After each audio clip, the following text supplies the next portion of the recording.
Rising gas prices may have drivers looking at hybrids.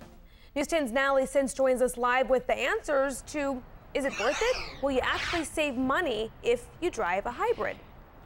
Well, and it depends on what your goal is. If you're wanting to protect the environment, if you want to protect your back pocket, if you want to reduce your carbon footprint, we came to the experts. This is SMUD's headquarters, and they are who the car companies, the manufacturers go to say, will you do some research? Will you make some of these prototypes here and then get back to us on that and tell us what you think? That's why I have Daniel Geriger here with me, who is going to try to answer that. What do you have all sorts of vehicles that are electric and hybrid in your fleet. Good morning, Daniel. Good morning. How are you? I'm doing well. Tell us, what would people get out of it if they get a hybrid versus the fully loaded vehicles?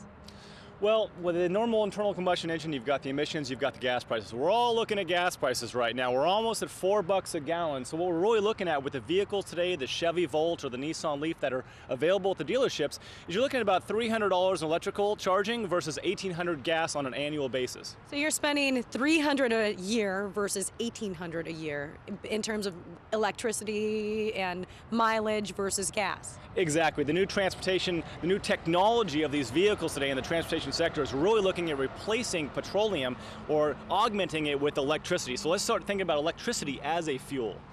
What are we looking at here? These are the Priuses that you've kind of retrofitted and made them even more amazing.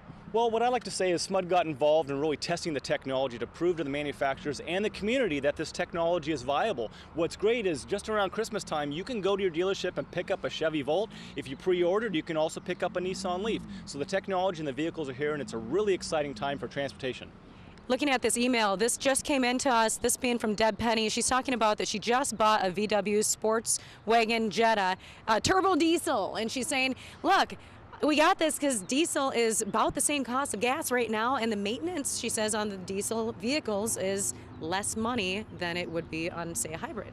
Well, I'm not an expert on the maintenance part of it, but definitely with diesel you can have longer intervals between maintenance, so that might be part of the savings. What she's talking about with as far as comparing it to, hey, what about the hybrids today, is in a standard Toyota Prius, I've driven to the Bay Area and back and gotten 50 miles per gallon round trip. So there is still significant savings with the hybrid new technology. Diesel is good as well, but if you're really thinking about the environment, you're going to want to go electric. And talking to an expert, thank you very much, Daniel. Talking to an expert earlier today, he was saying that it costs you about $15,000 more per vehicle if you get a hybrid versus the one that is not a hybrid, really. When it comes to $10,000 up front and then an additional $5,000 at the lifetime of the battery when you need to replace it in 5 to 8 years. So always a lot of stuff to take into consideration, especially this early in the morning. But we're live at SMUD headquarters in Sacramento. I'm Natalie Sens. Back to you in the studio.